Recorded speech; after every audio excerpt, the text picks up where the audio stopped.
that too much. It's sort of a witch hunt, just a continuation of the witch hunt. The witch hunt that you should be talking about is they caught President Obama absolutely cold, Tulsi Gabbard. What they did to this country in 2016, starting in 2016, but going up all the way going up to 2020 in the election. They tried to rig the election, and they got caught. And there should be very severe consequences for that. You know, when we caught Hillary Clinton, I said, you know what? Let's not go too far here. It's the ex-wife of a president, and I thought it was sort of terrible. And I let her off the hook, and I'm very happy I did. But it's time to start, after what they did to me, and whether it's right or wrong, it's time to go after people. Obama's been caught directly. So people say, oh, you know, a group. It's not a group.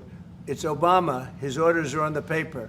The papers are signed. The papers came right out of their office. They sent everything to be highly classified. Well, the highly classified's been released. And what they did in 2016 and in 2020 is very criminal. It's criminal at the highest level. So that's really the things you should be talking about. May I ask you about that, Mr. President? Yeah. Tulsi Gabbard has submitted a criminal referral to the Department of Justice. From your perspective, who should the DOJ target as part of their investigation? What specific figures in the Obama administration? Well, based on what I read, and I read pretty much what you read, it would be President Obama. He started it. And Biden was there with him, and Comey was there, and Clapper. The whole group was there.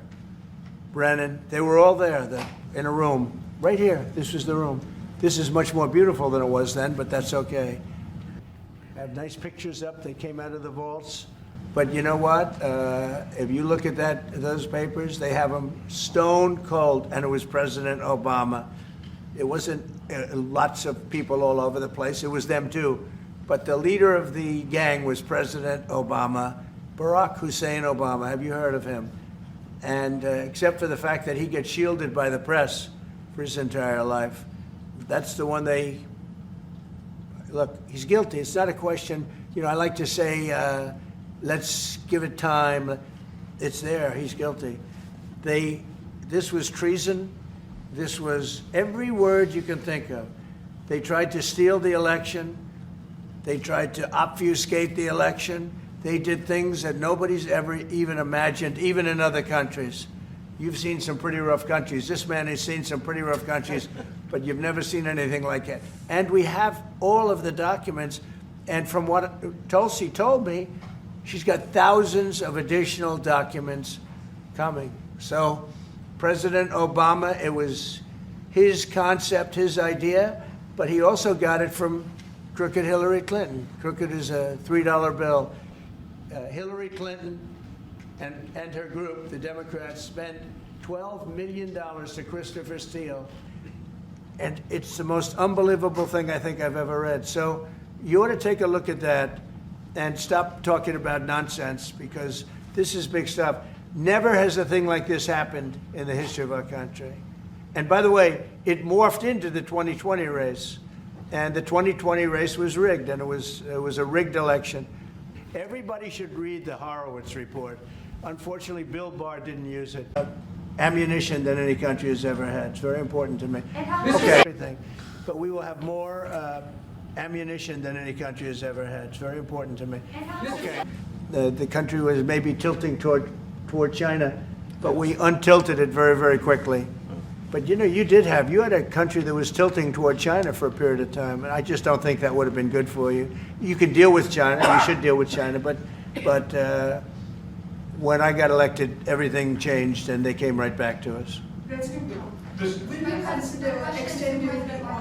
Say it again? Yeah, Brian, go ahead. Oh, Mr. President, I just wanted to piggyback off the Sorry, I housing. have a question to President Marcos. Yes. Sorry, what was the question again? It was about whether having U.S. missiles hosted in the Philippines could be considered escalatory by China.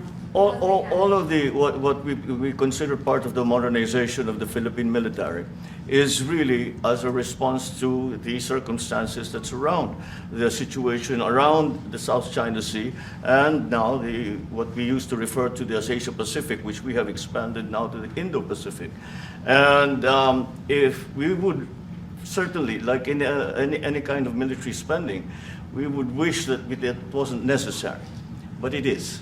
And so that is what we are doing. And as an adjunct to the question about the ammunition production, this is actually the United States is assisting the Philippines in what we call our self-reliance defense program, which is to allow us to be self-reliant and to be able to stand our own 2 feet, whatever the circumstances that occur in the future. And that the reason that we have encouraged more interaction with the United States is because it is necessary. And it is not just with the United States.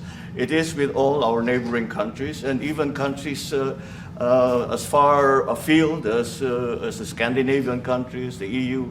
And so this is an ongoing process. And again, I will stress the point that we do this because we feel it is necessary.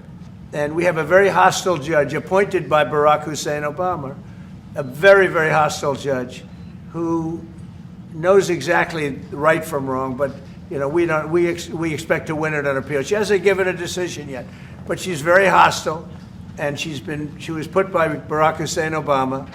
And generally speaking, anybody that does that, we're going to have problems with. So we don't expect to have. We won the case yesterday. Anybody that was there, that was a neutral, would say we easily won the case.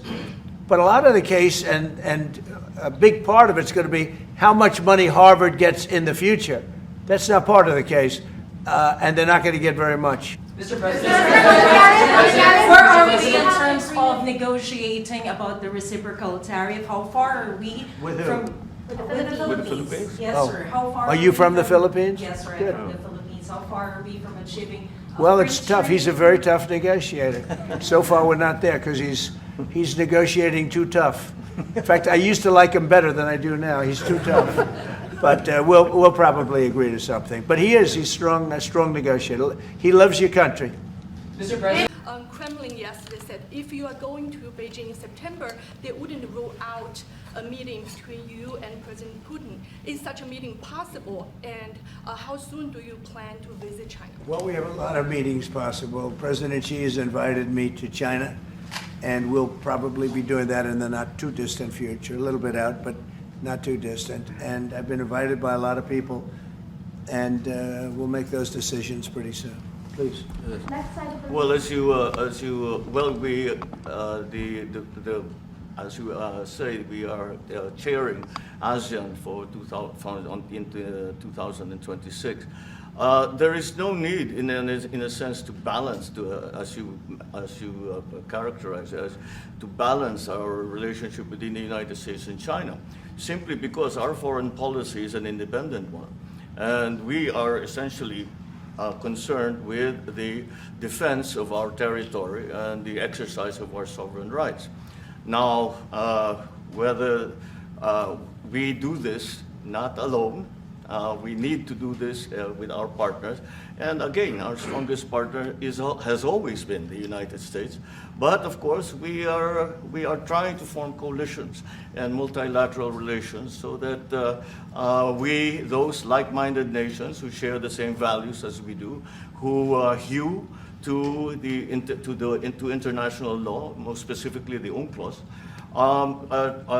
present that position very clearly to anyone who has intentions of unilaterally changing the world order, and that is how we are guided in that. And I don't mind if he gets along with China, because we're getting along with China very well. We have a very good relationship. In fact, the magnets, which is a little complex piece of material, but the magnets are coming out, very well.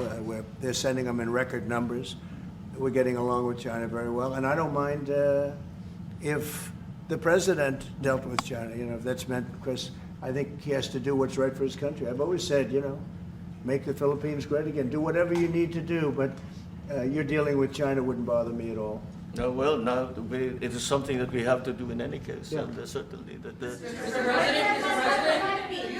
China very well, and I don't mind if the president dealt with China. You know, if that's meant, because I think he has to do what's right for his country. I've always said, you know, make the Philippines great again. Do whatever you need to do, but you're dealing with China wouldn't bother me at all.